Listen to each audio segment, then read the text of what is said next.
All rise for a short prayer, thereafter our national anthem. Manalangin tayo. Panginoong Diyos, itinataas namin ang iyong pangalan. Pinapupurihan at pinasasalamatan ka namin sa lahat ng iyong mga ginawa at pagpapala. Salamat sa panibagong araw na ipinagkaloob mo sa amin. At sa oras na ito na kami ay muling natipon. Gabayan ninyo po kami sa aming mga gawain. Bigyan mo po kami ng talino at lakas upang magampanan po namin ang aming mga tungkulin.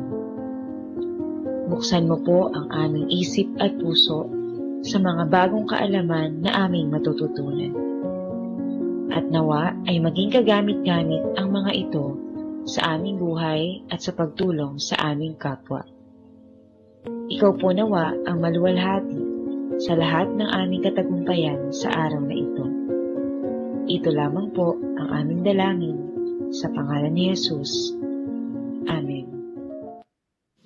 Mga kababayan, ang pambansang awit ng Pilipinas. Kayang magiliw, elas ng sinanganan, alam ng puso, sa titik mo'y buhay. Lupang hinirang, tuyag ka ng magiting, sa manlulupin, di ka pasisitil, sa nagatang tutok sa simoy at sa langit ng bangaw, ay hinatang tulak, awit sa pagkayang minamahal, ang isang ng patawad mo'y tagumpay na nag-iingin, ang bituin at araw niya kailan pa may di magtitingin.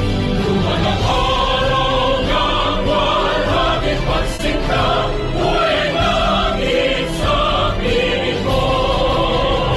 Ang inigaya na pagkay mga amin, at mamatay ng dahil sa'yo. Please be seated. Again, please be seated, gentlemen, ladies. We'd like to thank the physical presence of Senator Amy Marcos, as well as the virtual presence of some of our colleagues. I understand Senator De La Rosa is online, as well as our other colleagues. Having established a quorum, the Senate Blue Ribbon Committee is hereby called to order. Mr. Secretary, can you acknowledge the presence of our resource persons present here? And thereafter, can you swear them? You have to place them under oath. Please proceed. Thank you, Your Honor. From the Commission on Audit, representing the Commission, Jocelyn Ramos, Director 4, Rodora F. Ugay, State Auditor 5.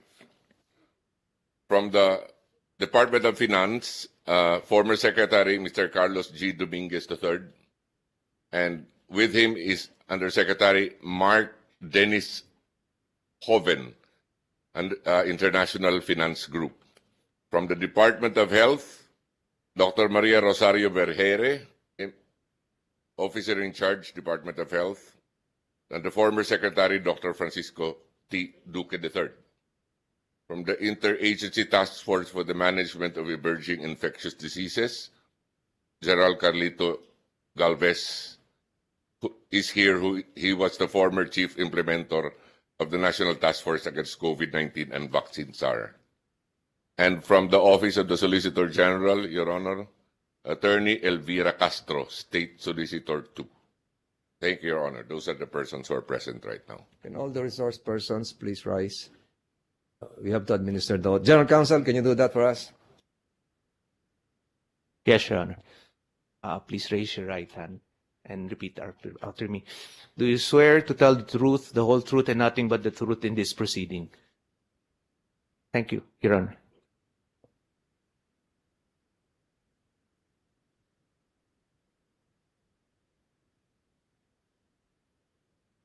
The chairperson of the Senate Committee on Foreign Relations to make her introductory statement. I'd like to thank you all for attending this Blue Ribbon Committee hearing, I assure you this will be swift, considering the Yuletide season. I understand you all have other functions to attend, so this will just be a preliminary hearing. We will have other hearings come 2023. But again, I thank you for your presence here, and I apologize for being late because of several events last night requiring my presence, which Dr. Vergere might consider as unhealthy, food intake as well as liquid intakes. So I have this hearing was precipitated by the question and answer portion during the confirmation hearings of the Commission on Audit Chairman, Chairman Cordoba. He was asked by Senator Chis Escudero to provide some answers relative to the audit of the vaccine funds. This is a motu proprio investigation, which was likewise approved by the members of the Blue Ribbon Committee, including those present here. We are not here to determine whether the price was, quote unquote, different from other acquisitions or purchases made by other jurisdictions. We are not here to determine wrongdoing insofar as the purchases, procurements made then. We are not here to ascribe any malfeasance, misfeasance, or any violation of existing penal laws. We are here to determine whether the accuracy of the 44 million wasted doses of various vaccines were really accurate and made within the bounds and parameters of what can be, quote unquote, be wasted, if that is the correct term. And we are here to determine whether those policies can be corrected,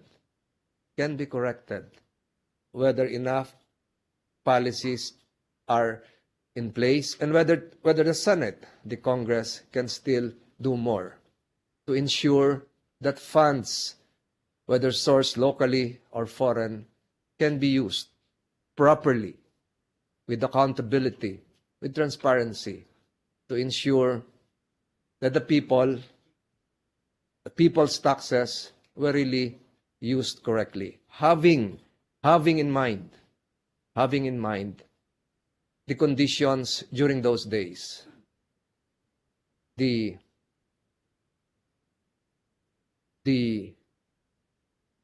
availability of the vaccines, the existing patents that were not yet out there. I'm referring internationally. So having said all of this as the background, and I think Senator Amy Marcos will give me another 3 minutes. No problem. I think it behoves upon this committee to really determine whether the modes of procurement utilized, national budget through the GAA, bilateral or government-to-government financing, tripartite agreement with the private sector and LGUs, multilateral arrangements with the ADB and the World Bank, were the right modes. And we have to determine through the forthcoming hearings whether all the events, and I have records here that unfolded, including the use of AP VAX, the utilization of the HIL 2 project, the Asian infrastructure investment coming from the Asian Infrastructure Investment Bank, the World Bank loans, the 70 billion 2021 and program funds for the vaccines, as well as the procedures made, not just in the procurement, but in the utilization as well. That's why we will, with the presence of the Solicitor General here, Solgen is present here, we will determine whether the non-disclosure agreement is really encompassing and, to utilize the Filipino term, only insofar as revelation is concerned, having the constitutional mandate of freedom to access information can be respected. I quote the constitutional provision, likewise, empowering the Commission on Audit, Section 2, Article 9 of the 1987 Constitution. The Commission on Audit shall have the power, authority, duty to examine, audit, and settle all accounts pertaining to the revenue and receipts of and expenditures of funds and property owned or held in trust by or pertaining to the government. So the matter of price determination, as well as its accuracy during those days, will be left to the sound judgment and wisdom of the Commission on Audit. It is not for this committee to determine. But we will ask the Commission on Audit to shed light and give us the factual backdrop of what really transpired. As to the non-use and non-disclosure agreement, we have to determine whether an appropriate government agency or investigating body or even the court or even the Blue Ribbon Committee can be prevented from having access to those NDAs. But to have my own personal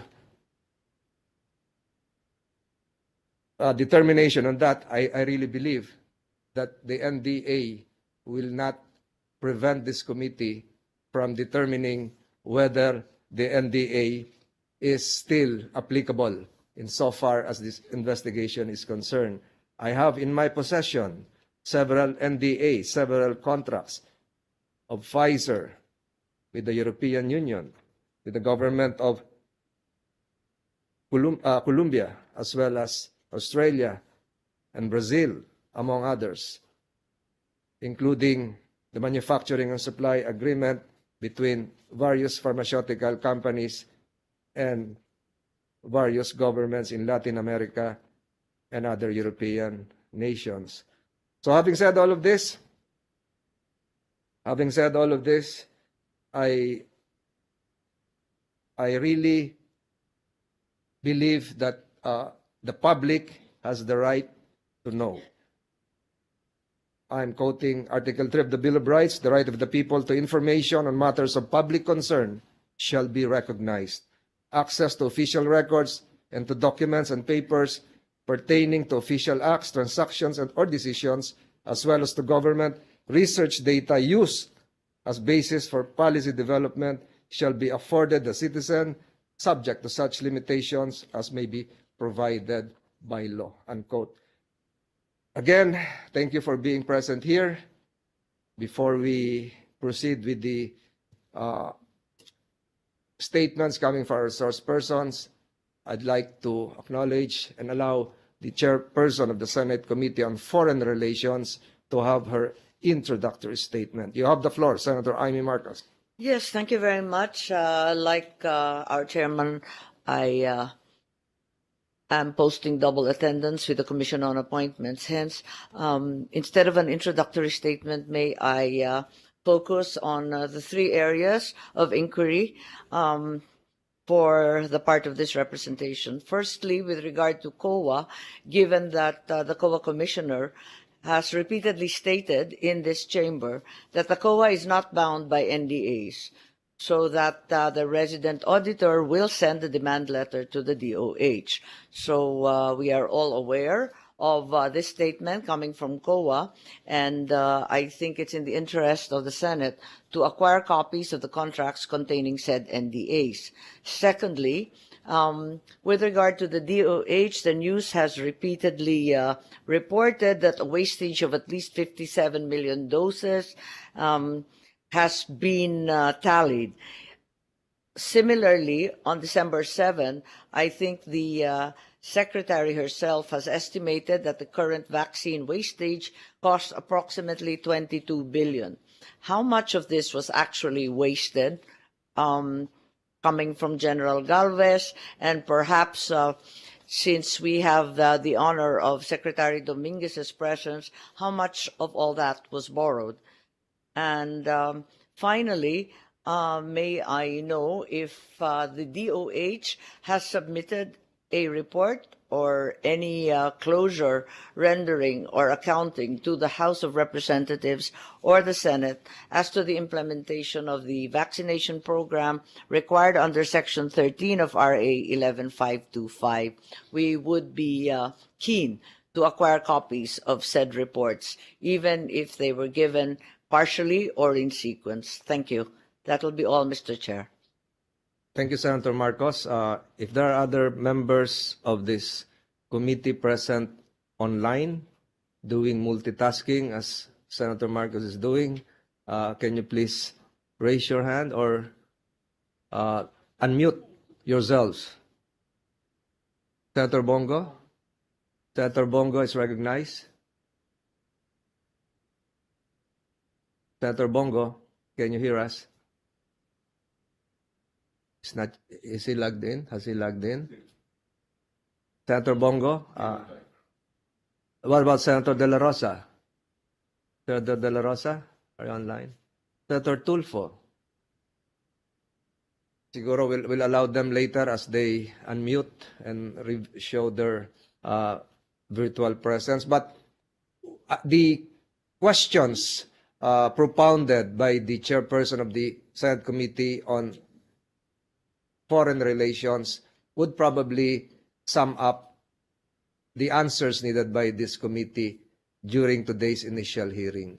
So we'd like to ask first, I think it would help this committee if you answer the questions propounded by Senator Marcos.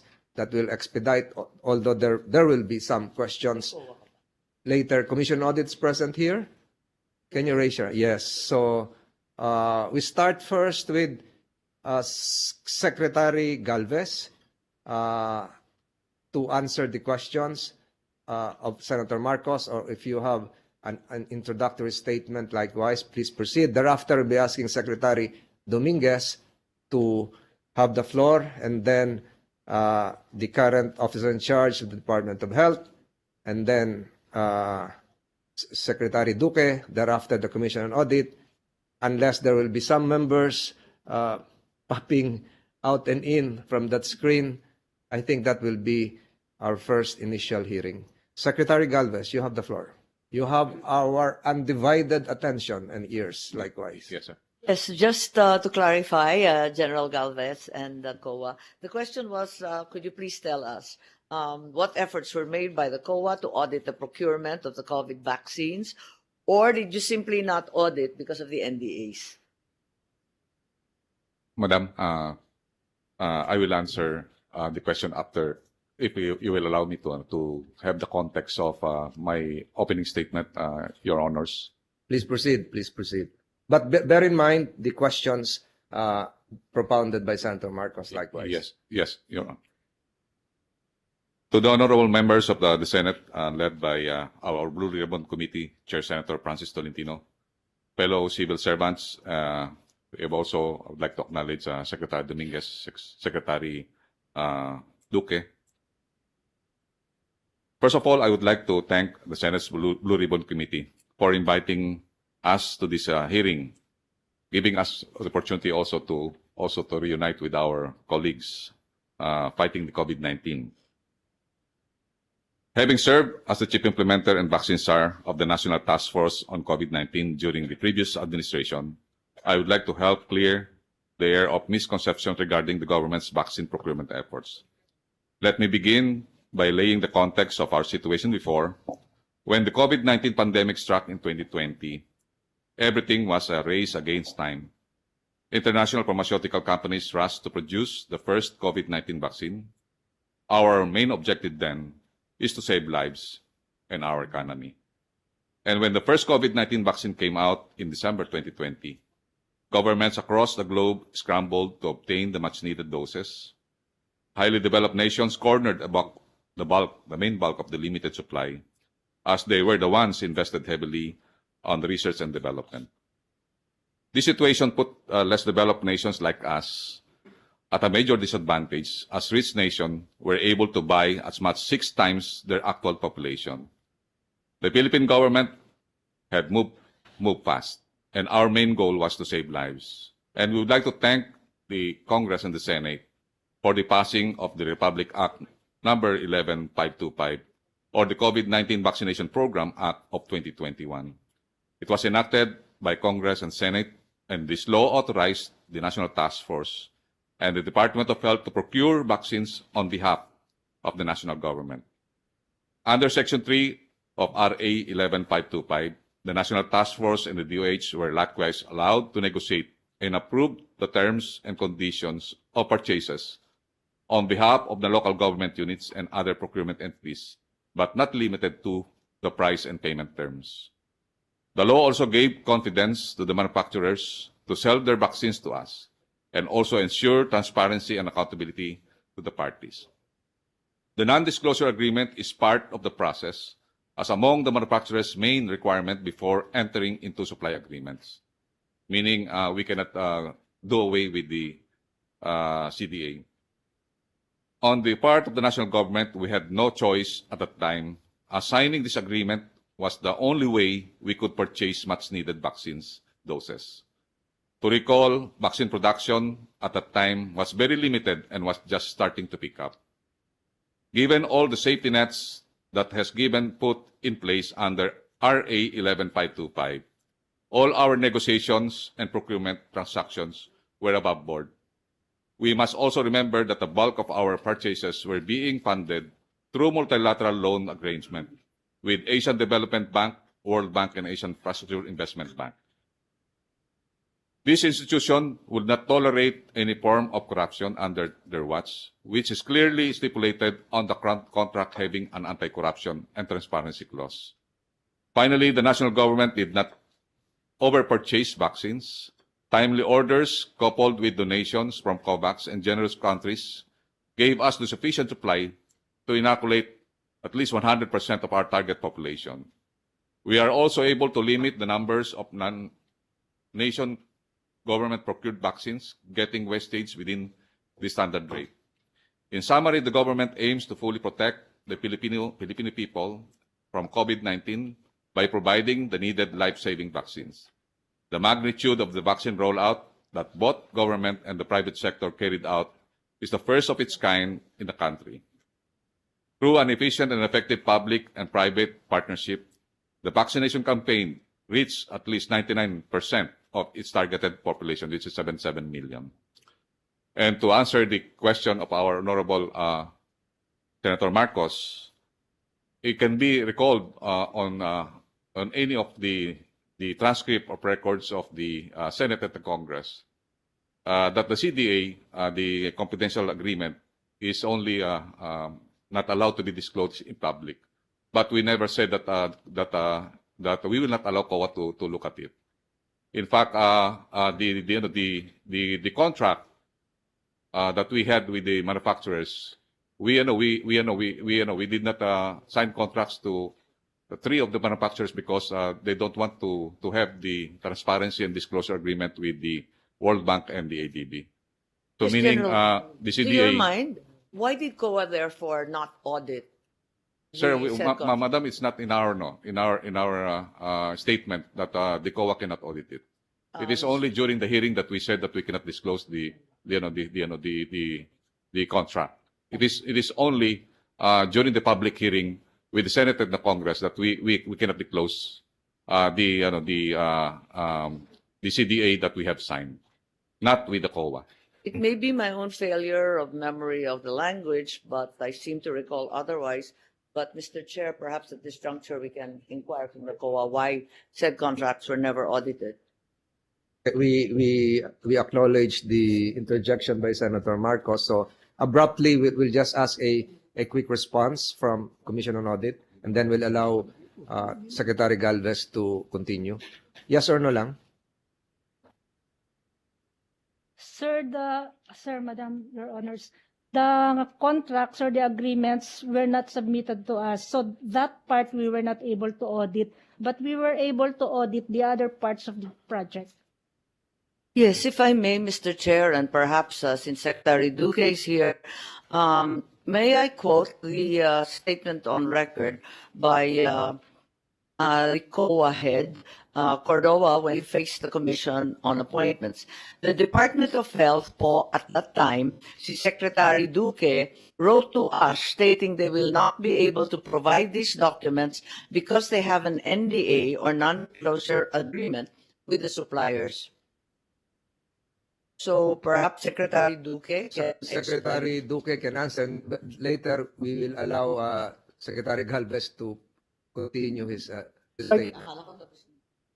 Thank you very much, Mr. Chairman and Madam Senator Amy.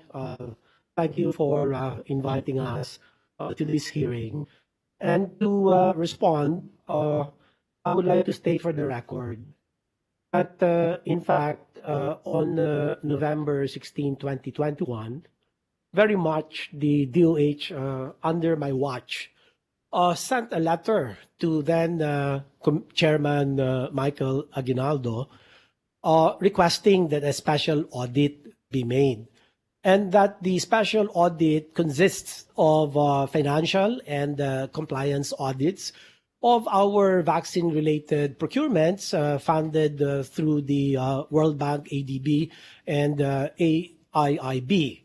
And unknown to that, in fact, we also requested the good chairperson then to also do an end-to-end performance audit of the entire national deployment and vaccination plan on COVID-19 vaccines. And I do have all the annexes, Mr. Chairman, to present, and perhaps for the DOH to officially relay to the Secretariat all the letters that we have written. In fact, truth to tell, we have had a total of 14 letters and correspondences that covers ranging from request for special audit, request for performance audit, proposed timelines and deadlines for the completion and reporting out of the audit report by COA.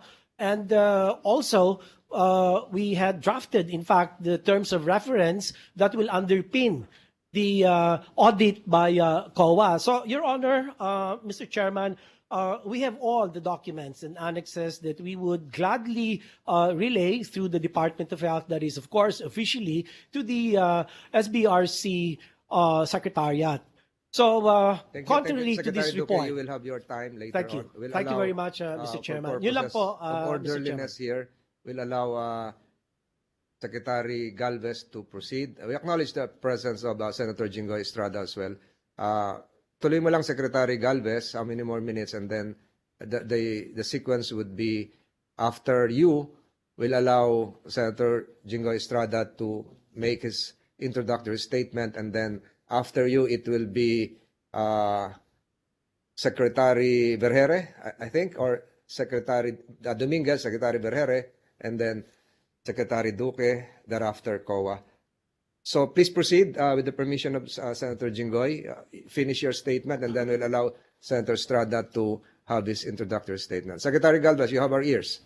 Yes, Mr. Chairman, Your Honors, based on our knowledge and also on the record that we had during the Senate hearings, the procurement team is ready really for the auditing. So meaning what we have done during the procurement is basically we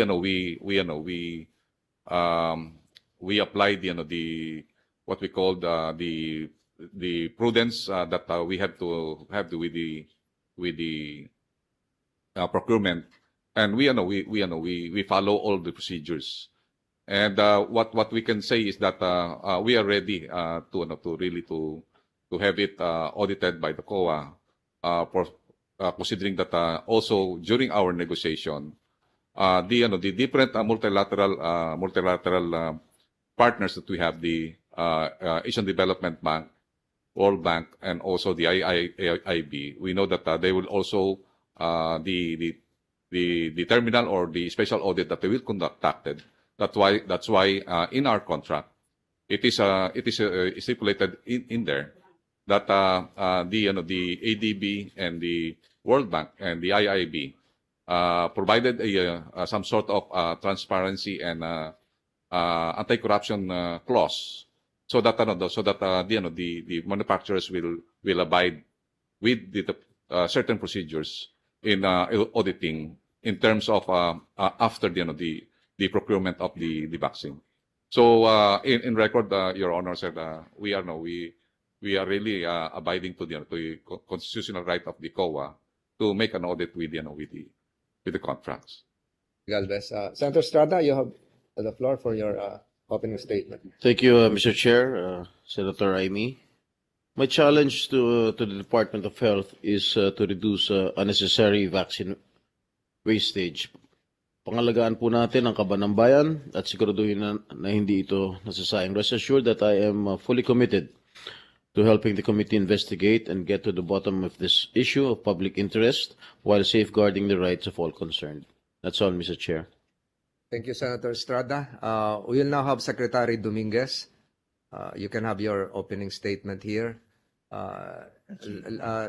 Let your opening statement be concise and brief, responsive to the three questions propounded by Senator Marcos, as well as the ideas propounded by Senator Jingo Estrada relative to the utilization of public funds. You have the floor, Secretary Dominguez. Thank you, Your Honor. Thank you, Senators Estrada and Senator Marcos. Thank you for inviting me to this morning's proceedings and for the opportunity to clarify matters related to the procurement of vaccines to safeguard the health of our fellow Filipinos during the COVID-19 pandemic. I wish to clarify that the Department of Finance under my watch has never refused to subject the vaccine agreements to audit. In fact, as early as June 2021, in a hearing also before this august chamber under the previous Congress, we had offered to disclose to the senators the details of the agreement in executive session to be able to comply with the Senate's instructions, while also honoring our confidentiality commitments under the contract. The previous Senate saw no need for such an executive session, having been satisfied with the average prices we were able to provide and noting that the Commission on Audit may, at any rate, conduct inquiries later on. Let me emphasize that we have never indicated that the vaccine agreements are exempt from audit. Our vaccine procurements were largely financed by official development assistance from our reputable multilateral development partners, and the related loan agreements mandate the audit of the supply agreements precisely to ensure that these are corruption-free.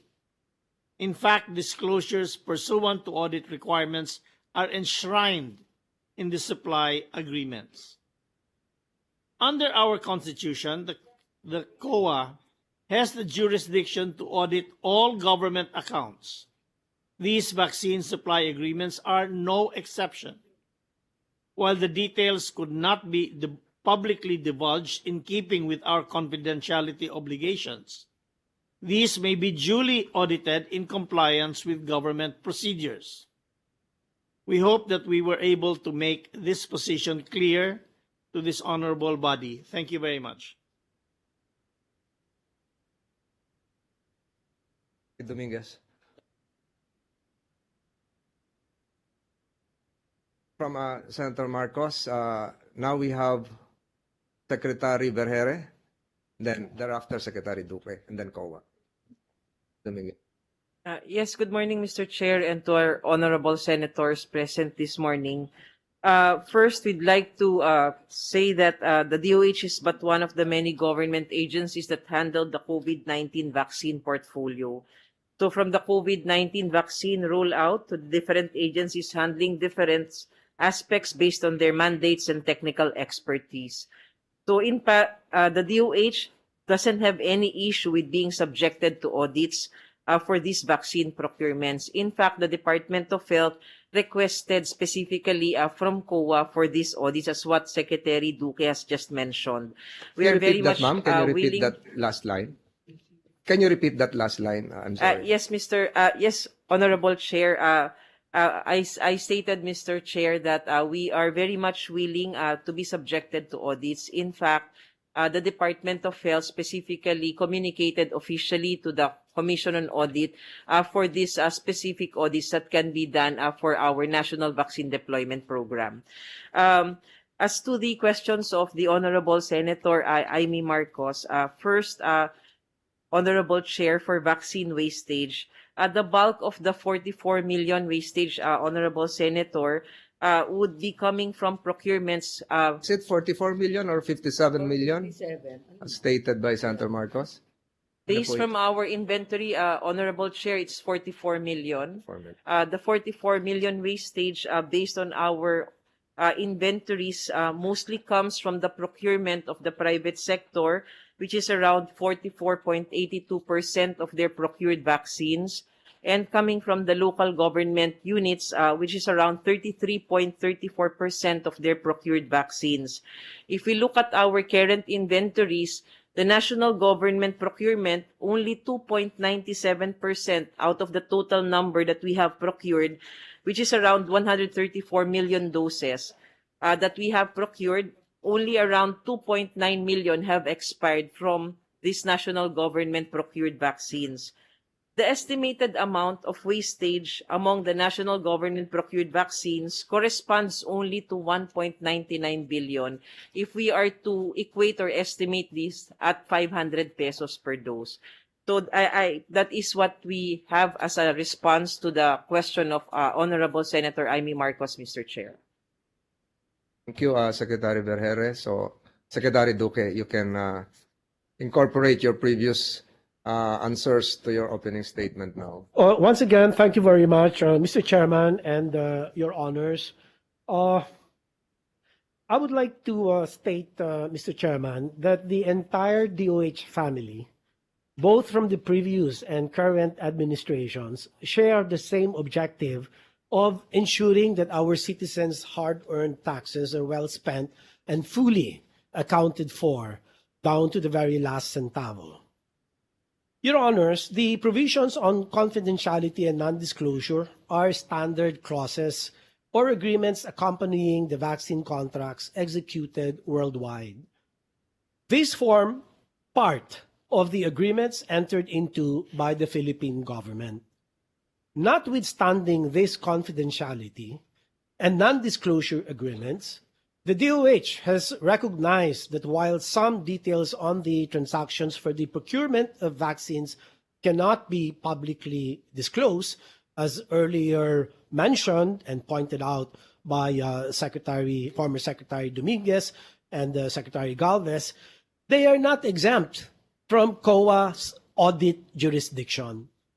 Thus, as I have indicated earlier, under my watch, the DOH had requested the COA in earnest through a letter dated November 16, 2021 to conduct a special audit on the vaccine procurement transactions as part of our obligation under the loan agreements with the Asian Development Bank, the Asian Infrastructure Investment Bank, as well as the World Bank.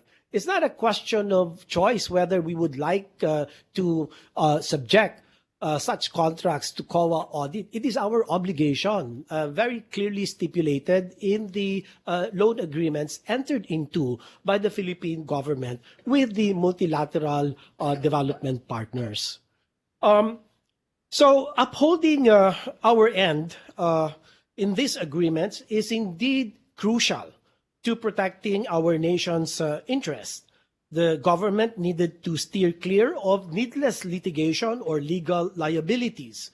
We also needed to avoid the loss of confidence of these manufacturers, which might have far-reaching public health consequences during a pandemic and in future pandemic, God forbid, especially with respect to our continued access to vaccines that are vital to our COVID-19 response efforts. Your Honor, as early as October 2021, the DOH and the National Task Force have reached out to these vaccine manufacturers, making the necessary notification or securing the requisite consent based on the terms of each agreement. Last May 16, 2022, even before I stepped down, the DOH has been able to provide copies of some transaction documents to the COA. And again, I would like to request the DOH for the official transmittal of said letters and correspondences as annexes to support these statements of mine. I am confident, Your Honor, that the current DOH leadership have been steadfast in its efforts to complete the submissions of the COA, and that the Commission is equally cognizant of the obligations of the national government as represented by the DOH, the DOF, and NTF to its global suppliers in combating COVID-19. Maraming salamat po sa pagkakataon. Thank you, Secretary Duque. Mr. Chair? Yes, Senator Marcos. Yes, following up on the statement of the former Secretary of Health, may I hence request that the committee be provided with a copy of the letter mentioned requesting a special audit from COA dated November 16, 2021. The letter also urging an end-to-end performance audit, as well as the rest of the alleged 14 pieces of correspondence urging that these contracts be subjected to audit by COA. At which also, following those requests, Mr. Chair, perhaps we can derive from COA the information as to why they failed to audit, given such a barrage of letters from the DOH. Senator Marcos, perhaps Secretary Duque, you can comply with said request. As I have indicated, we have 14 correspondences covering issues ranging from the request for a special audit, a request for a comprehensive end-to-end performance audit of the national deployment and vaccination plan, and also the timelines that we proposed within which to complete the audit and the reporting of said audits. Again, all consistent with our obligation under the loan agreements entered into by the Philippine government with the multilateral development partners. But at the same time, Your Honor, as I have earlier indicated, we have to be cognizant of the confidentiality restrictions and the non-disclosure agreements in each of the contracts that we entered into. The non-disclosure agreement is not an absolute condition. There are exemptions in each of those contracts as to when and how and what processes ought to be followed to be able to disclose the confidential information. Happened. Technical, So, can you do something? we are willing to submit this. The DOH is currently in possession of all of these supply agreements and the detailed exemption clauses in those agreements as to when and how, what processes to undergo to share confidential information. Thank you, Mr. Chairman, Your Thank you. Honors. And if I may add, there are two versions of this. One is the complete agreement, and the other one is a redacted agreement. Redacted would mean edited, blacked out. So insofar as this committee is concerned, we probably would have the full version of the agreement, even if it contains proprietary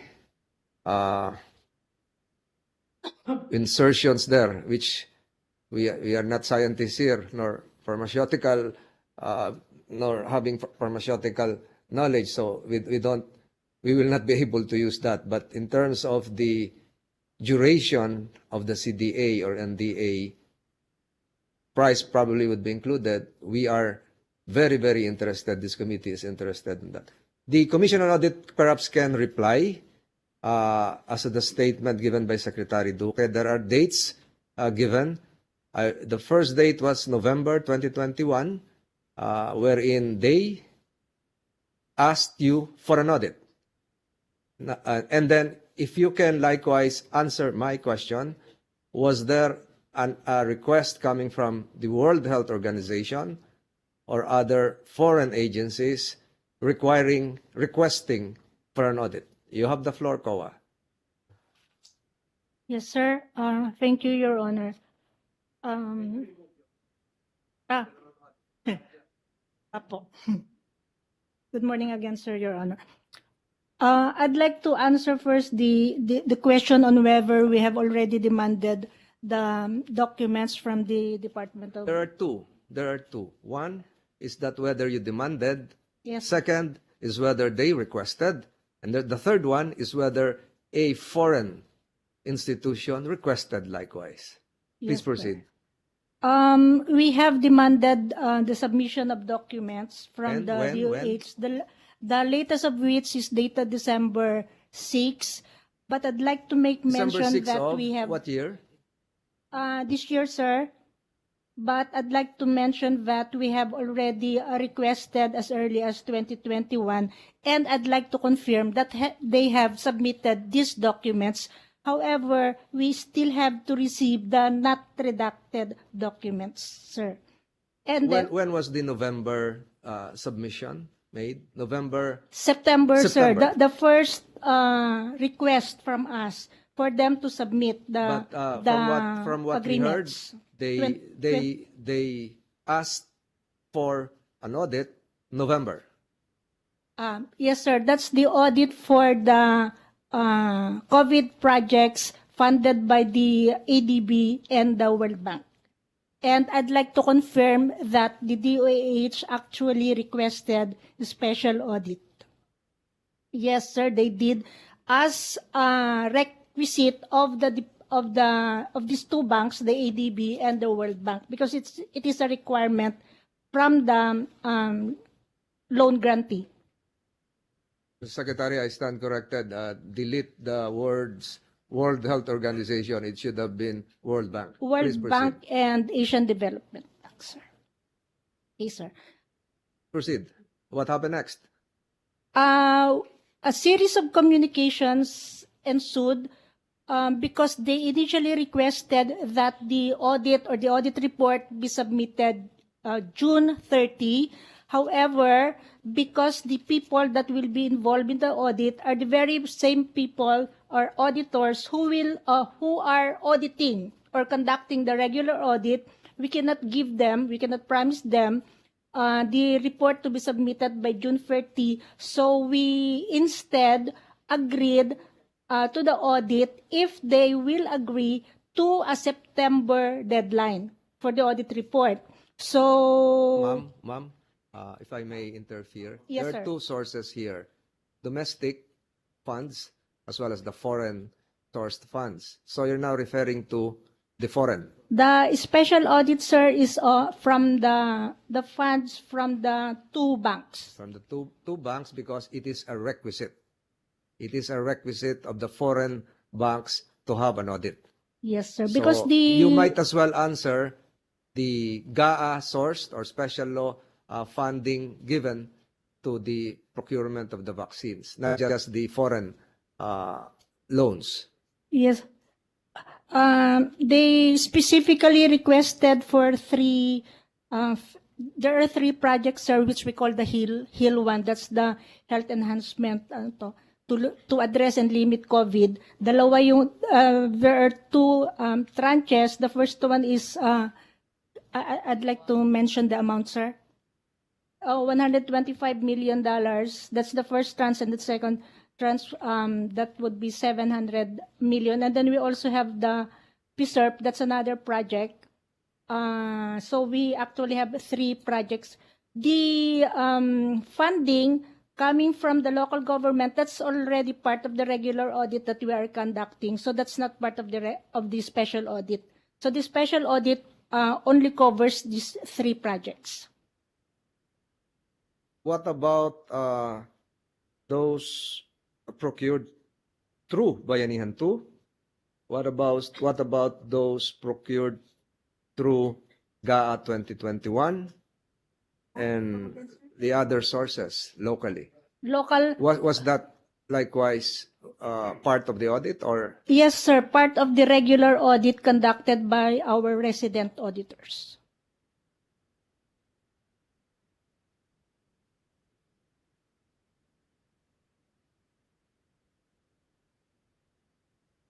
We have committed to submit the report by first week of February 2023. Here. Yes, sir. But I'd like to mention again that our latest communication dated December 6 asking for the documents that are not redacted, and we still do not have these documents.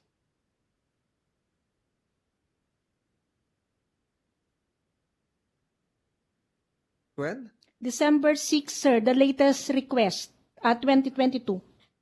Asking for the non-redacted. So, yes, sir. Nandito naman ang nandito naman ang DOH. Secretary, you can respond. Yes, Mr. Chair. Honorable Chair, we have communicated with different manufacturers as early as October of 2021 in order for us to get their permission for us to disclose information to the Senate and also to COA. Because in general, among all of these agreements that we've had with manufacturers, there is this similar clause wherein if we need to disclose because of auditing or because of legal procedures, we need to inform them and get their permission. So far, when we have communicated to them last 2021, only Pfizer, Sinovac, and AstraZeneca responded to us. Pfizer responded to us during that time that we can disclose, but Can you repeat that? You can disclose. Can. Mr. Honorable Chair, Pfizer responded to us specifically stating that we can disclose, but COA has to uphold also the confidentiality agreement. And during that time, in December of last year, COA responded to us when we communicated to them the response of Pfizer that they cannot uphold this agreement because apparently COA stated that they are not covered by this agreement, only DOH and the manufacturer. So we were not able to provide them with those documents before. Sinovac responded during that time that they cannot and they are not allowing that we disclose this specific information, especially on pricing, to anybody. And then the third, for AstraZeneca, they were... So pricing cannot be disclosed by Sinovac. So in effect, they're saying that pricing is part of the trade secret? Yes, Honorable Chair, that is what they have stated when they responded to us. And then AstraZeneca, Honorable Chair, responded to us that we can disclose information, but we need to just be discreet in the disclosure of this information as well as the recipients of this information. So we again repeated... AstraZeneca, for the information of the resource persons present here, even have their manufacturing and supply agreements, advanced purchase agreements, and all the terms published in their website for Colombia and the European Commission, as well as for other countries, including the Dominican Republic and Peru. So these are out there. Please proceed. Pfizer is okay, as what you said, Madam Secretary. Pfizer is okay. Sinovac is not willing to disclose. AstraZeneca? Mr. Honorable Chair, we again wrote to them specifically for this Senate hearing, and Pfizer responded that we can disclose information only through an executive session with the Senate Blue Ribbon Committee. What about Yes what about po. Moderna? Moderna has not responded, Honorable Senator. Even from the last year's communication, they did not respond, and also for this year. Sinovac did not respond to us for this year, but last year, specific sila that they said that we cannot disclose the pricing and the other details of this information on price. And then AstraZeneca then again responded to us now and very much willing to disclose information. So we have already prepared, Honorable Senator, the documents that we will be submitting to the Senate committee, including the AstraZeneca documents that we will be sharing after this meeting, Honorable Senator. So my response, Honorable Senator, to the request of COA would be that the information will be provided through an executive session for the Pfizer. And then for the others, which we are still waiting for the response, if COA would just reiterate their communication officially to us so that we can facilitate the submission already of these documents. So you're silent on Moderna, you're silent on Johnson & Johnson, you're silent on Sputnik, you're silent on, what's the other one? Novavax, and the others. So what about vaccines sourced by the private sector? What about vaccines sourced by the LGUs, considering that there was supposed to be a tripartite agreement? Is this part of the confidentiality agreement?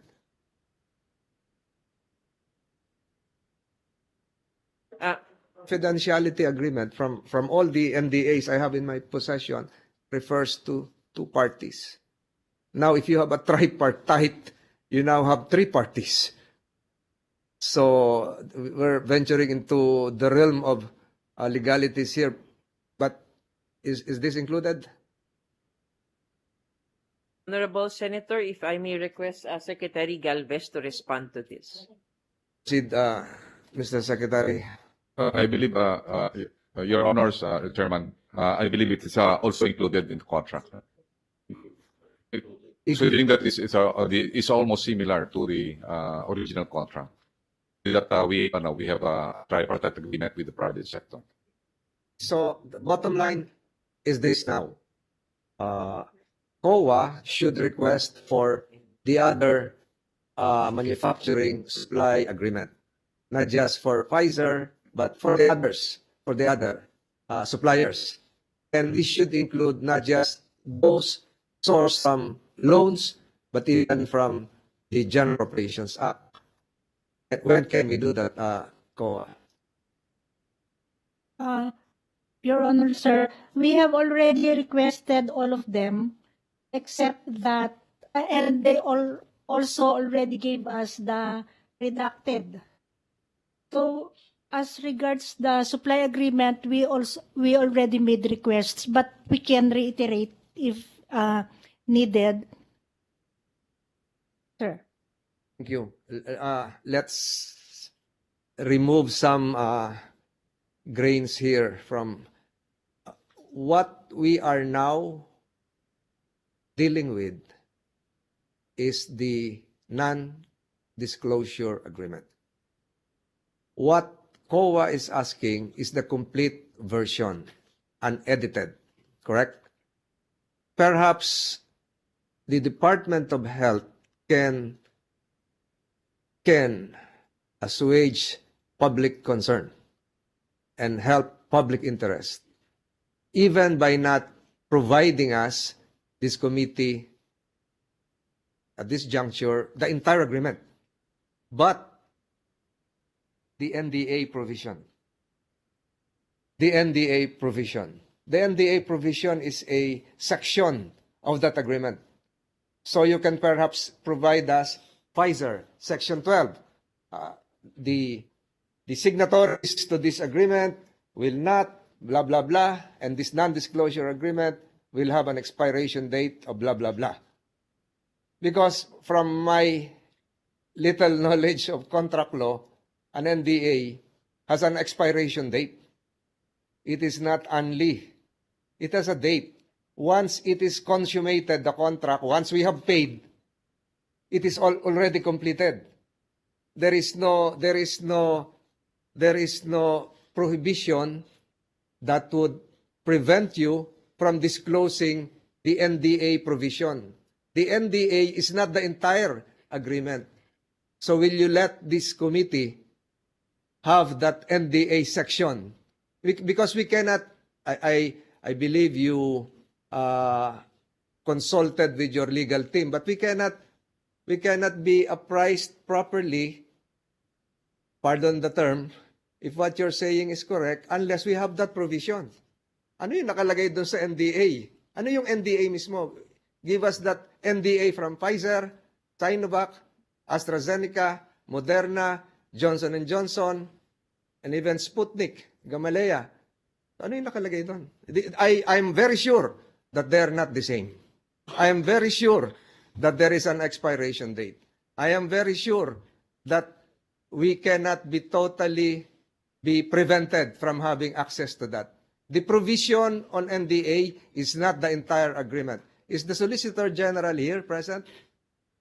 Yes. Do you agree with me, ma'am? Have you Yes. seen an NDA? Well, yes, we agree that an NDAs generally have time periods for their effectivity. Yes, Your Honorable Chairman. Usually, based on your experience, how long is the longevity of the NDA? Well, most of the NDAs I've encountered, I'm speaking for personal experience and not as a lawyer of the OSG, is for terms of employment. It's usually about mga 10 years po, Honorable Chairman. However, again... Employment is because you do not have to reveal the management and trade practices of your former employer to your new employer. Yes, right? Yes, Honorable Chair. But based on your experience for these types of ventures, how long will it last? Unfortunately, Honorable Chair, I haven't encountered a similar contract involving these kinds of Who drafted this agreement on behalf of the OH? It was not the OSG, Your Honor. It is not the Office of the Solicitor General. Is it the Department of Justice? Who drafted this? The manufacturer. Who drafted this? Hindi na na-review ng OSG, Department of Justice, even the Office of the Government Corporate Counsel. Sino po ang... Who drafted this? Mr. Chair, I was not the one who drafted it. Actually, it was the manufacturers who drafted it. So, but the legal review was done in consonance with the RA 11525. Now, what do you mean legal review done? Who is the legal team so here? basically, there's a task force on procurement and finance under the ambit of the National USEC Hoven. Task force who conducted the review. It was not vetted by the government's legal team, the legal counsel. It's supposed to be the Office of the Solicitor General. So after being reviewed by the task force, it's a go. Ganun ba? Mr. Chair, I don't think that we are required to proceed with a review by the Office of the Solicitor General for this particular contract. Senator Estrada. Why did you allow the manufacturers to draft this agreement? This might be one-sided in favor of the manufacturers. Yes. So, Mr. Chair, actually, all contracts, all vaccine contracts will, of course, have to originate from the manufacturers. Excuse me, can you repeat your answer, please? Mr. Chair? Can you repeat your answer? All vaccine contracts signed by all countries in the world originate from the manufacturers of the vaccines. After which, who will After review which, this? Department of Justice? The No. Solgen? The Department of Health? Actually, there would be a negotiation of the contract under the ambit of Republic Act 11525. and this is done by a particular task group, which is called the Task Group on Procurement and Finance. So I was a member of the task group. Okay, who gives the go signal What do you mean? To para ma-consummate yung contract, yung Actually- agreement? in accordance with the law, it's the Secretary of Health and the head of the National Task Force on Vaccination who will have to sign on So the- behalf of the government. So the DOH also reviewed this particular Yes. agreement. Yes, Your Honor. Who else aside from the DOH? And the The head Department of of Finance? Yes, and the head of the Mr. Chair, and the head of the National Task Force. All right. Thank you. Attorney, can you tilt? Yes, Attorney Elvira Castro, Office of the Solicitor General, State Solicitor 3. You're on the road. You're a lawyer. You have a laptop in front of you. Can you educate us, this committee, from your knowledge, and use your laptop? What is the definition of I'll give you 1 minute to utilize whatever Google you have there. What is your definition of a contract of adhesion? What is your definition of a contract of adhesion? Utilize your laptop. If you can cite some jurisprudence, do it. And educate us.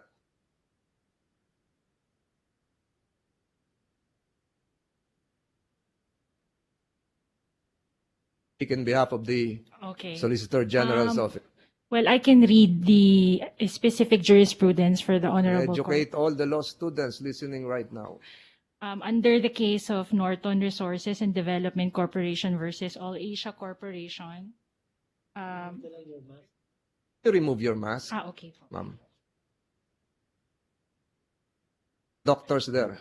A contract of adhesion is defined as one in which one of the parties imposes a ready-made form of contract which the other party may accept or reject, but the latter cannot modify. Consider the contract entered into by our side, the government side, with various manufacturers, Pfizer, Moderna, to name a few, as a contract of adhesion. Honorable Chair, in the absence of the full context of the facts, we cannot really... From what you heard. Well, I'm not... From the questioning coming from Senator Estrada. If I will be clarified, there was no modification made by The committee will allow you to ask directly Yusek Hoven. and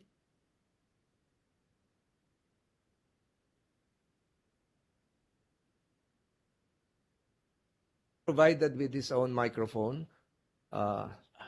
Mr. Chair, actually, the contracts were negotiated on. What I was saying earlier was that the base contract, meaning before you negotiate, of course, there will be a first draft of a contract. The base contract would come from the manufacturer, and the base contract would have a standard clause on confidentiality, as you know. So, thank you. Soljen? well, based on their answers, sir, it appears that a negotiation occurred, so maybe modifications were made, and in that case, it cannot be probably defined as a contract of adhesion. But the NDA clause, is it negotiable? Can it be changed? Can it be modified? If it is for employers, it is 10 years, can it be modified to a year or 2 years after the consummation or full payment of the vaccines? Is that a standard clause? Accept or not accept, but you can modify the others? Who can answer? Yusek Hoven. Mr. Chair, actually, it depends on which confidential information we're talking about. I now ask directly, how many provisions of the contract were modified coming from your own proposals to benefit the Filipino people? Primarily on the issue of price, down payment, down payment, no down payment, full price. payment, basically delivery, and delivery, ensured delivery, expiration dates. You that- deliver us a vaccine that would expire after a year, or you can deliver a vaccine that would expire after 3 months. Was that part of the negotiations? Actually, there is a protocol on how long before a vaccine expires.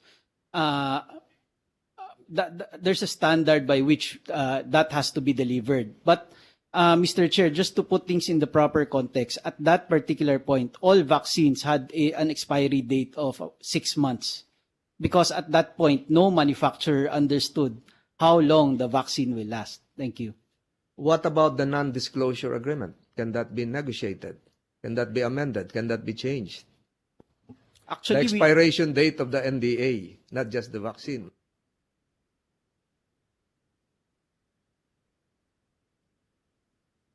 Mr. Chair, actually, if you're talking about formulation, as you know, a contract, of course, has the technical specifications of the formulation, right? So if you're talking about the formulation, although we try to negotiate, ultimately, we will have to weigh it against the interest of the manufacturer. So if you're talking about the recipe, for example, for a Jollibee Chicken Joy, and it's subject to a particular contract, and there's a confidentiality provision, for example, I doubt if Jollibee will agree to a lapsing of a confidentiality provision on the Chicken Joy recipe. Thank you. Harry Dominguez is raising his hand. We recognize you, sir. Honorable Senators, we have to remember the situation at that time. We were faced with a plague that the humanity had never faced. Nobody in the world was ever prepared for this. There were no vaccines that were sure. There were no vaccines that were in stock. And in fact, to be honest with everybody, this was a seller's market, not a buyer's market. But let us point out, let me emphasize what Charlie said earlier. There were vaccine manufacturers. Charlie is, for the benefit of those listening, is Galvez. Charlie Galvez, not Charlie Duque, not Charlie Galvez. Yes. Go ahead, sir. Yes, what Secretary Galvez said earlier, there were manufacturers we did not sign with because they did not agree to the terms we wanted. So there was negotiation, not in particular contracts, but in the whole procurement process. Those who did not meet our standards, we did not sign with. So again, looking at the situation, you're behind the 8 ball here. There's no manufacturer, there's no standard vaccine that can deal with this virus. We had deaths happening every day. We were not fully prepared. No one in the world was fully prepared for this. So we did our best under these circumstances. Now, if we had to sign a NDA agreement, it was you sign the NDA agreement or you don't have a vaccine. What will you do? Will I explain to the Filipino families whose family died, saying, sorry, we didn't get the vaccine because we didn't want an NDA agreement? What is more important, the NDA or somebody's life? That is the decision we were faced with at that time. Thank you. Mr. Chair, Senator Estrada is recognized. sino po dun sa mga manufacturers na binanggit ninyo ang tinanggihan ninyo? Who among the manufacturers?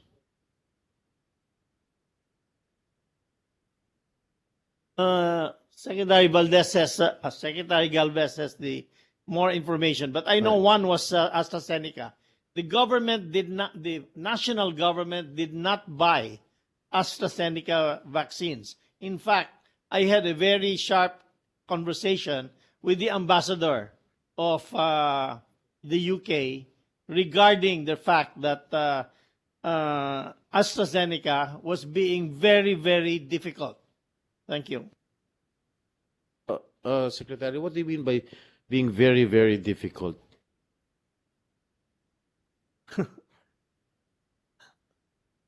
They did not want to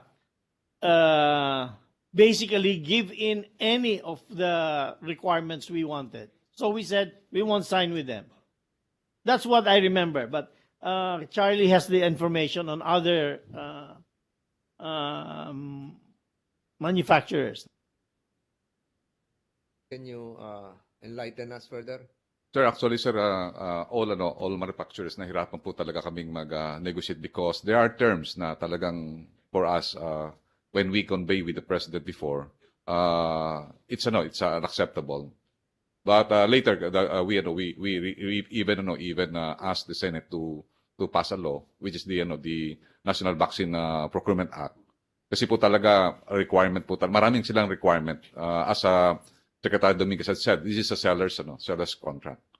Ang ano po namin talaga doon is mayroon pong tatlong manufacturer na we did not sign because yung national interest natin and also our constitutional provisions might be violated. So ito po yung initially yung nahirapan po kami sa halos lahat po dahil kasi talagang yun po ang ni presidente na we cannot compromise, particularly yung the clause of indemnity and also the clause of kasi yun po ang yung clause ng indemnity and liability. Yun ang two main disagreements that we had. In fact, we nearly lost a major contract because of those provisions. So yung ano po namin is yung hindi po nagkaroon kami ng contract. We have only contracts with Sinovac, with Sputnik, with Moderna and Pfizer. The other three of our portfolio, hindi na po namin naisama, including. So aside from AstraZeneca, ano po yung ibang manufacturers that you did not po enter natin into yung contract with? yung Johnson & Johnson. Johnson & Johnson. And also yung yung Novavax. What are the terms that they were demanding that you didn't want? I believe po sir yung sa liability at saka sa disclosure po. Sa disclosure. The liability? Yes sir. And liability, indemnity, and also the disclosure. All of the three manufacturers, Secretary? Yes, Your Honor. Johnson & Johnson, AstraZeneca, and the other one? Novavax po. Novavax. Yung Novavax, yung sa Serum Institute of India. All right.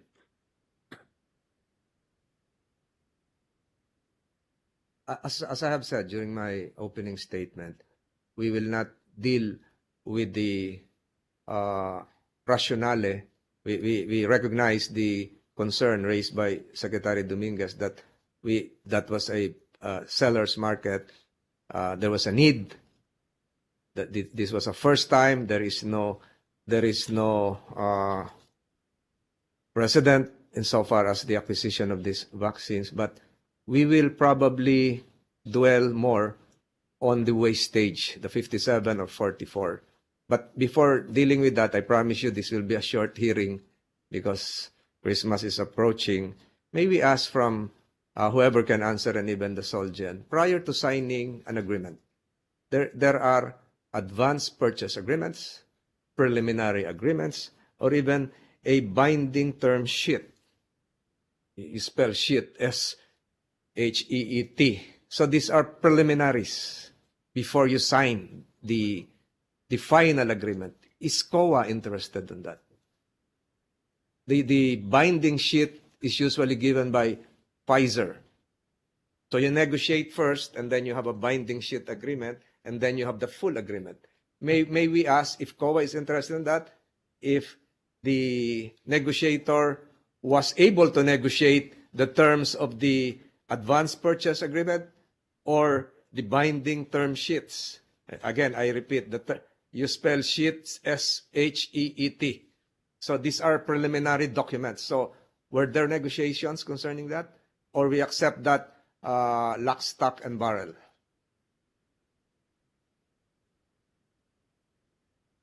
Who can answer? SEC or COA? Sir, Your Honor, I'd like to read a part of the document or the request that we forwarded to DOH. Our request was for supply agreements, advance purchase agreements, donation agreements, non-disclosure agreements, term sheets, and other relevant documents. So all of the agreements. So maybe ask the negotiator, was there a negotiation conducted concerning the binding term sheets or preliminary agreements? Just to make this more concrete. Because I have here a copy of a sample binding term sheet. They call it pliego de condiciones vinculante between Peru and Pfizer. So it is very detailed, and I think this is preparatory to the signing of a final agreement. So were there negotiations conducted prior to acceding to a binding term sheet? Mr. Chair, yes, of course, there were term sheets which indicated, of course, the delivery parameters, payment parameters, pricing parameters of the particular contracts. And these were negotiated upon until we come out with the final term sheet. And then once you settle the commercial issues, then you move on to the 100-page document, 200-page document called the contract, the supply agreement. But as Mr. Chair, as you very well know, basically the operative document here is the supply contract. It's not the term sheet. Because once the supply contract is entered into, then the term sheet would lose any efficacy or any relevance. Thank you. Follow-up question. Who signed the term sheet in behalf of the Department of Health or the government? So actually, who was the signatory?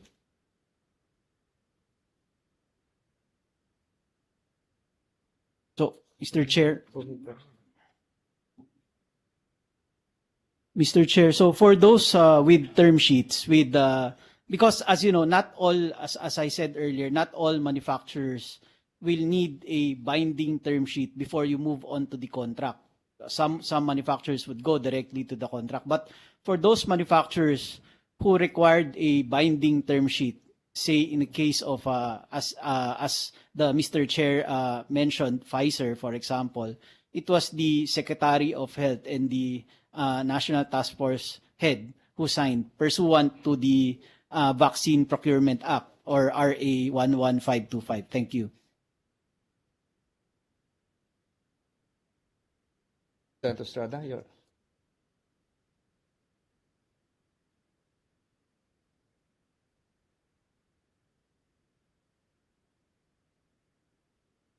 Yes, thank you, Mr. Chair. I would like to address my question to the Acting Secretary of the Department of Health. Do we have any data on the cost of the current vaccine wastages? Honorable Chair, Honorable Senator, currently we have Honorable Senator, we have a total wastage of around of 44 million. Just 44 million doses, doses. Honorable Amounting Senator. to? Amounting to because if we look at the totality of these doses that were wasted, only those coming from the government procurement can we compute. Yes. So if we compute for that, the wastage coming from government procurement would just total to around 2.7 million doses. Million doses. 2.7 million doses, which is equivalent to around 1.3 billion, estimated at 500 pesos per dose, Honorable Senator. Yun ang nasayang sa pera ng gobyerno. So why is this so? Bakit napakarami nating nasayang na bakuna, Secretary? Honorable Chair and Honorable Senator, first would be if we look at the trends of vaccinations right now, the demand really has declined tremendously. If we were vaccinating around 3 to 4 million per day in the previous months in 2021 until December of 2021. Starting January of 2022, the demand for the vaccines declined. How many percent, Madam? Now, Mr. Honorable Senator, we are just averaging a total of just 18,000 to 20,000 vaccinations per day, or doses that we give. As we speak? As we speak, Mr. Honorable Senator, compared to in the previous months, especially in 2021, where we were averaging millions of doses being provided per day. Okay. The pandemic started in the year 2020. When did we start to procure the vaccines? 2021? Honorable Senator, we started our negotiations way back in early 2020, around October. If I may ask Secretary Yes. Galvez to respond to the question, Please, Honorable please. Senator. Mr. Chair, Honorable, Your Honors, we started our negotiation as early as October, Your Honors. 2020. 2020. Negotiations with whom? We have the vaccine expert panel recommended seven Manufacturers, namely?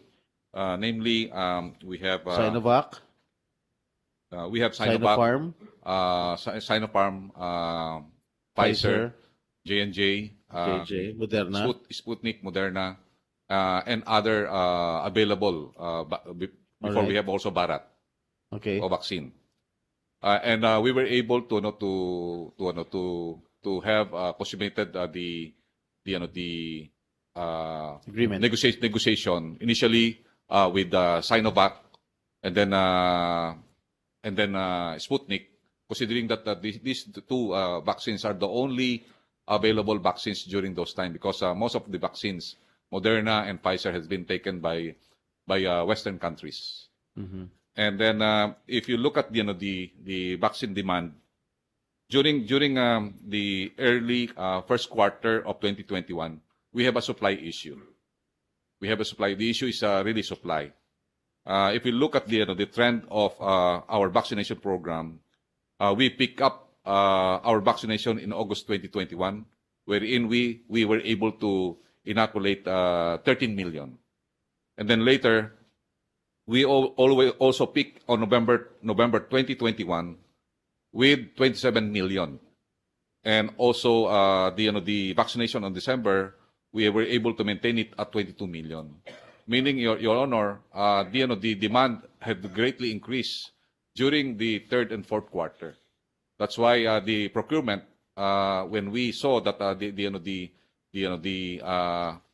volumes of the demand had greatly increased, we really mastered our skills to negotiate for more vaccines, and we were able to gather the support of the COVAX, which provided us more or less more than 70 million of the vaccine, Your Honor.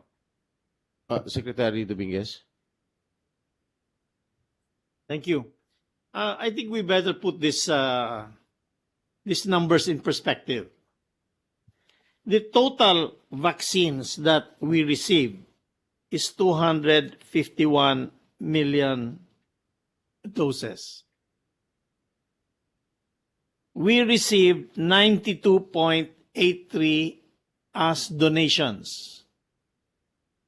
National government procured 134.13 million. And the LGUs and the private sector procured 24.42 million. So, if you are asking what the national government is really responsible for with regards to the funding and the money involved, we are responsible for 134.13 million. Is that not correct? The rest are donated and the rest are private sector and LGUs.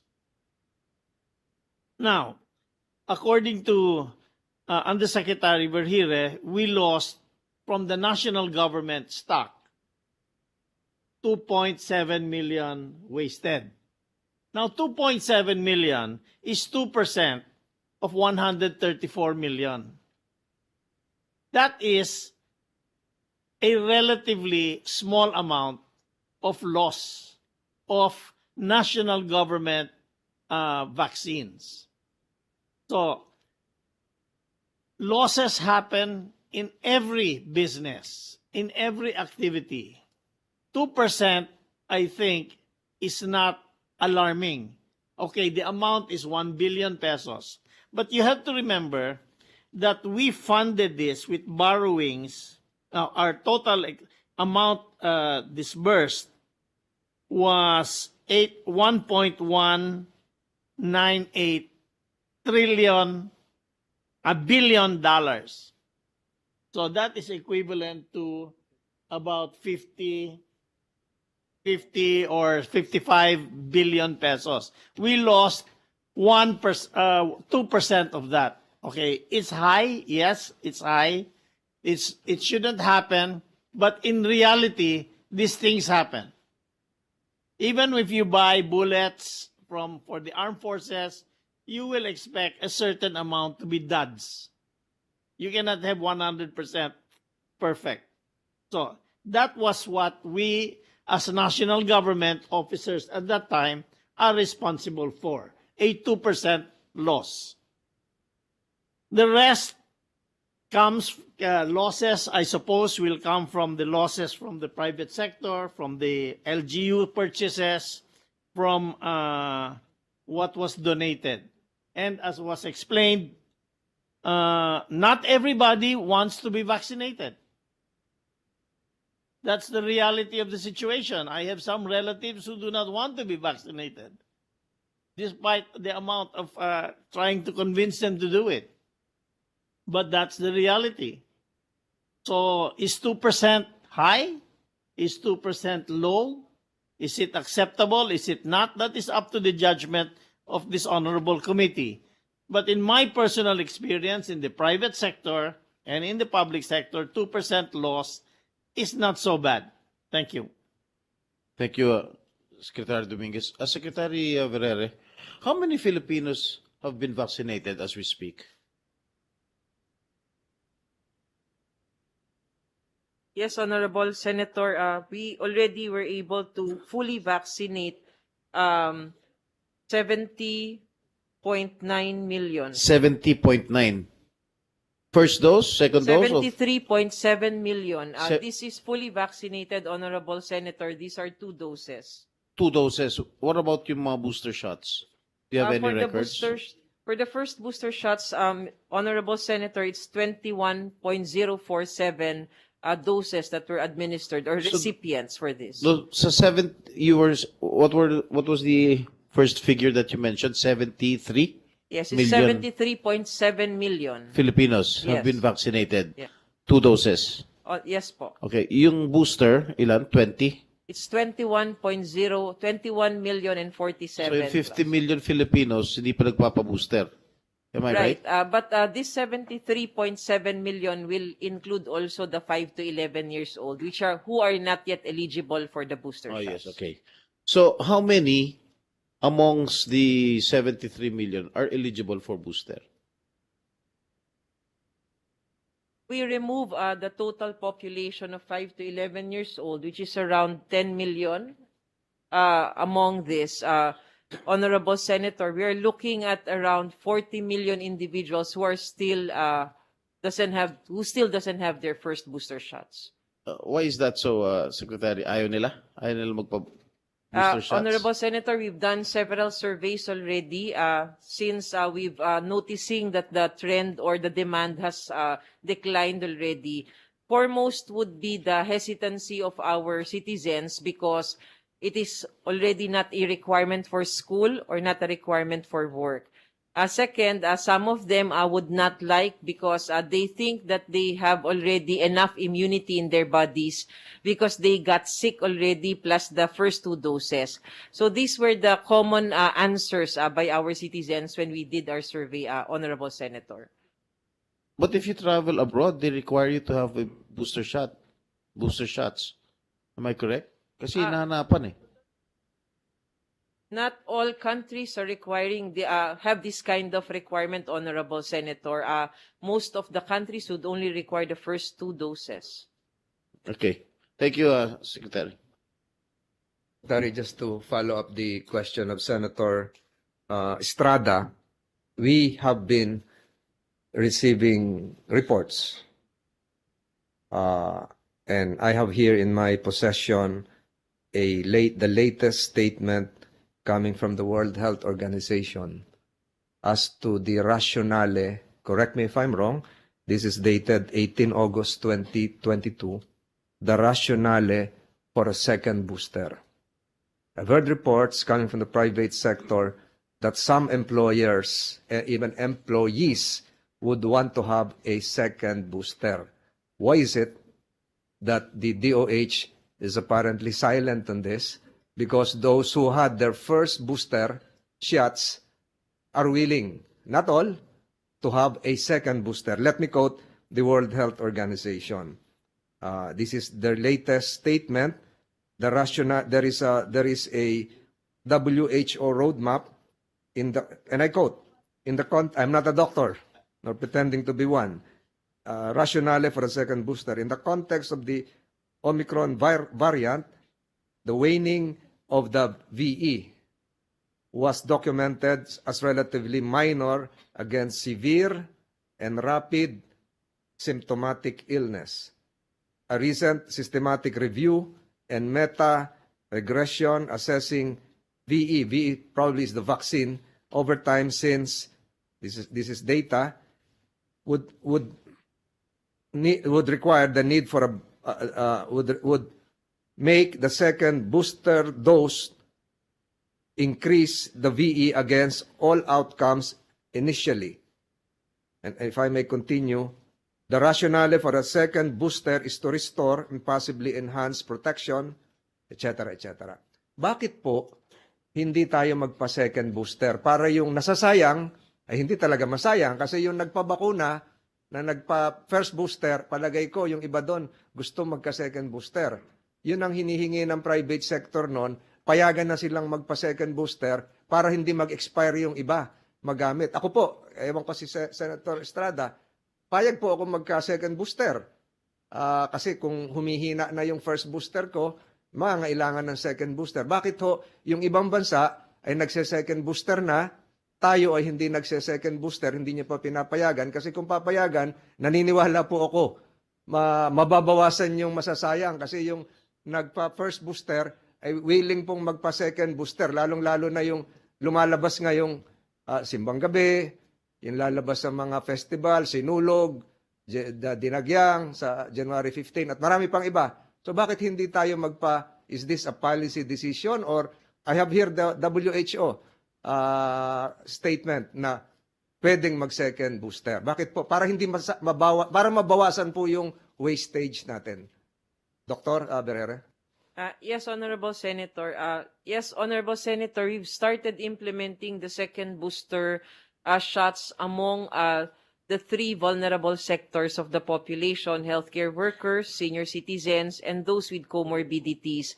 Now, as to the rest of the population, even though there is this article coming from WHO, there is still not enough, that evidence is still not enough to provide that basis for our experts to recommend the second boosters for the general population. But what we do, Honorable Senator, the review is continuous. So when they find additional evidence, we can then again recommend. Because the regulatory process would be that if we will be expanding this to the rest of the population, we again need to go through FDA to amend the EUA and also go through HTAC. And they require additional evidence so that they can be able to amend the EUA or HTAC to give additional recommendations. And that we still do not have and the manufacturers have not submitted yet. So yun po yung ating parang challenge siya ngayon. But rest assured that the Department of Health is continuously dialoguing with our experts so that we can have this further review for the second booster shots for the rest of the population. How long will that review last? When will it be ended because other countries are now having the second booster. Plus, additional question, ma'am, the shots, the jobs for 5 to 11, they're okay now. Di po ba? Recent CDC issuances, U.S. jurisdiction, would now allow a 6-month-old baby to 5 years old to have their own shots. So, is there a difference between the pediatric shots as well as the shots that we have in stock that can be utilized as well? Is this different, similar? How do you pronounce that? Bivalent? So, can you educate us? Yes, Honorable Senator, the bivalent shots are a combination of the original strain of the virus plus the Omicron subvariants that are currently circulating. So evidences will point out right now that these bivalent vaccines can be able to protect our citizens better because the most predominant circulating variants right now are the Omicron variant. Compared to this original vaccine that we have, which only addresses the original variant that has been circulating in the previous. So these bivalent vaccines, Honorable Senator, we are already in that stage of negotiating for these vaccines. We're just waiting for the EUA of the Food and Drug Administration so that we can go ahead and have the negotiation for these bivalent vaccines. Honorable So, Senator. ma'am, what you're saying is this. Are you saying that we will purchase again for the how do you pronounce that? Bivalent vaccine. This is for what age bracket? We still have to have the EUA of the Food and Drug Administration. Yes. And just in case the EUA is out, for how many doses are we purchasing again? These are policy questions that probably would be relevant to what we are hearing today. The same population? At this outset, Honorable Senator, we've just placed the plan to place orders would just be around 5 million, owing to the fact that we still have some doses left from the previous procurement. So what you're saying is this: for the bivalent, the same shots would be the existing shots would be the same. So this would not have a different ingredients, but it's still the same. Tama po ba yan? It has a different ingredient if we talk about the Hindi, component. kasasabi nyo lang, ma'am, na kaya hindi pa tayo bibili ng initially 5 million kasi may stock pa tayo. May stock na ba tayo ng bivalent? Wala pa. Di po ba? None yet, Honorable Senator. We're still in the process of negotiating for this. So these bivalent vaccines can be given as an additional dose to our citizens, specifically the vulnerable sector. So we are still waiting for the EUA because the EUA from FDA and the recommendations of the experts will give us the guidelines or the guidance as to what sector we will be providing and what age group we will be providing with these vaccines. Ang tanong siguro nung iba, kung bibili tayo ng bivalent, bakit hindi muna ubusin itong mga existing natin na huwag sana mag-expire matapon o gamiting second booster? Di ba? Pag naka-second booster ka, palagay ko, coming from this WHO statement, mas malakas-lakas ang resistensya mo, lalo sa pulmonary diseases. Di ba yun? Yes, Honorable Senator, that's the intention of the DOH is to still maximize the use of these vaccines that we have currently. But we cannot be late again in procuring or we cannot be late in procuring these bivalent vaccines because it is beneficial to It's part of the budget for 2023, right? We have leftover funds coming from our loans, Honorable Senator, that we are using And for lessons learned perhaps coming from this engagement discussions, can we now involve the Office of the Solicitor General in your pre-negotiations so that they can really vet the contents of whatever bivalent agreement you may want to enter into. Di ba? Para hindi we have learned some lessons here. I-involve na natin si OSG. Kahit yung preliminary, pakita nyo na ito, medyo dihado tayo rito para nang sa ganun, naging transparent lahat. That's probably part of the recommendations coming from this committee hearings, ma'am. We take note of that Yes. recommendation, Honorable Senator. We will work closely with the Office of the Solicitor General. Yes, and my first two questions, age bracket 5 below, 6 months old, kailan tayo, number 1 yon, and the second one is 5 to 11. Meron na ba tayong shots po nun? Yes po, Honorable Senator, for the less than 5 years old, wala pa ho tayong EUAs for that. It's still being reviewed. Evidences are being gathered. As to the 5 to 11 years old, we had been long implementing the 5 to 11 years old first 2 doses. So currently po, meron na tayong 49% among our eligible population of 5 to 11 years old who have already received their first 2 doses. Yung shots po doon sa 5 to 11, is this the same shot given to adults? The same vial?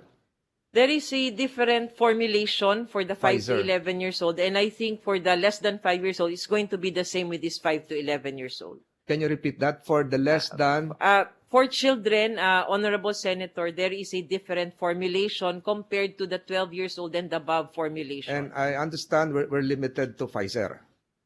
Kasi Pfizer lang ang nag-produce nung pang bata. Wala pa si Moderna, wala pa the others, even Johnson & Johnson.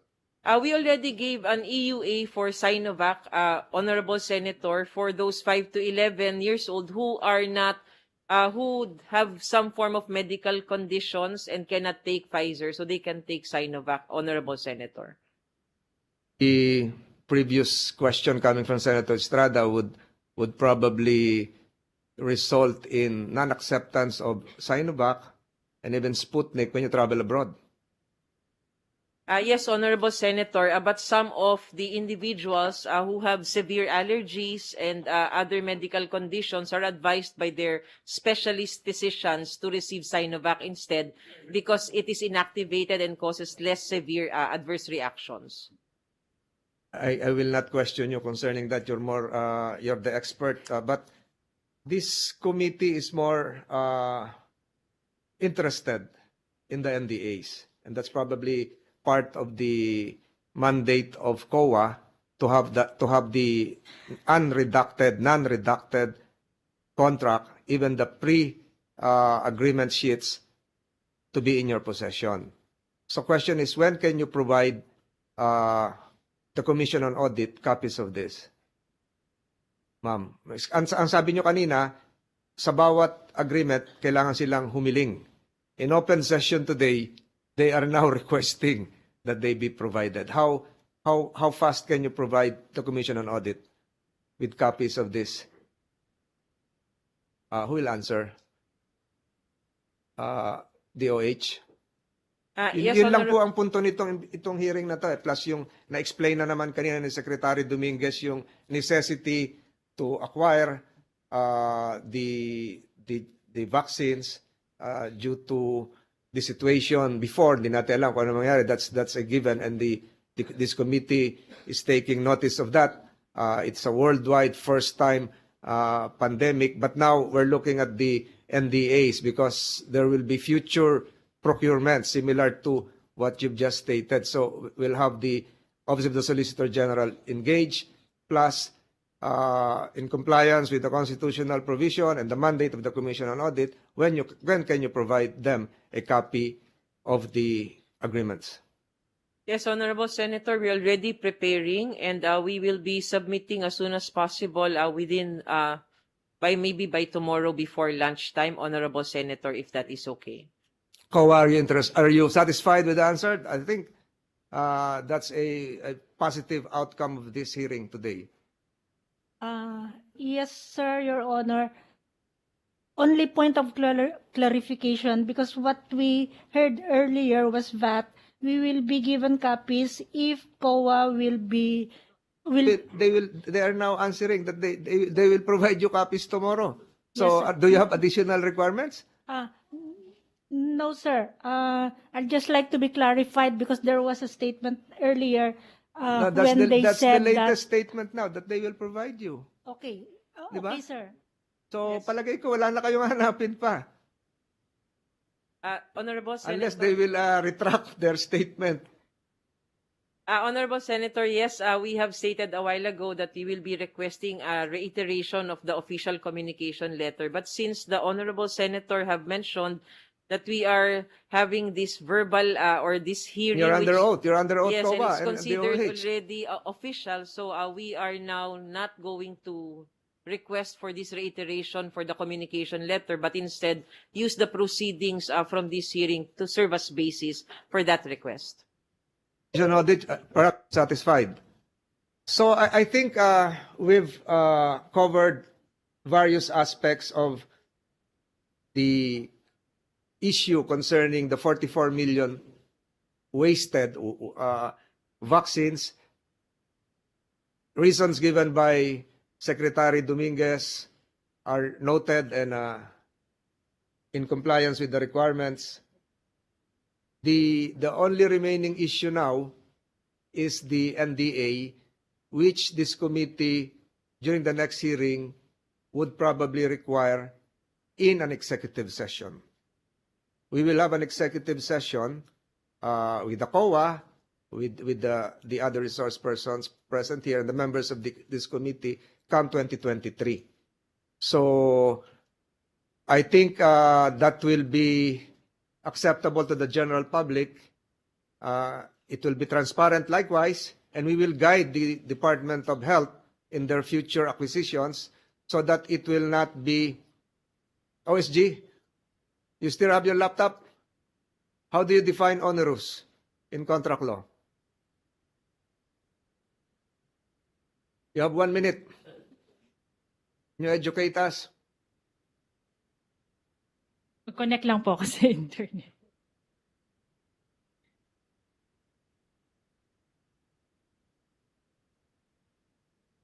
Define what is the definition of an onerous contract?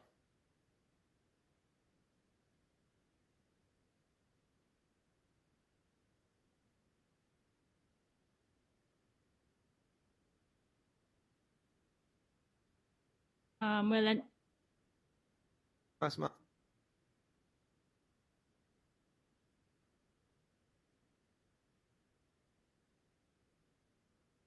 onerous contract is a term that refers to a contract that will cost more to fulfill than what the other party will receive in return. The contracts entered into are not too burdensome, not onerous. We hope that the contracts entered into and to be entered in the future would be of great benefit to the Filipino people. That's why we have this committee hearings. And we hope that the public will be enlightened that the OH, as well as the pre-procurement body, did their jobs, as well as the Commission on Audit. Having said all of this, are there still some members of this committee online, Secretary? So considering no further that my other colleagues will not be propounding other questions because of the ongoing Commission on Appointments hearing at the other end of this hall, and without objections on the part of the members of the Commission, the Blue Ribbon Committee, this committee hearing is hereby adjourned, and we wish you all a Merry Christmas.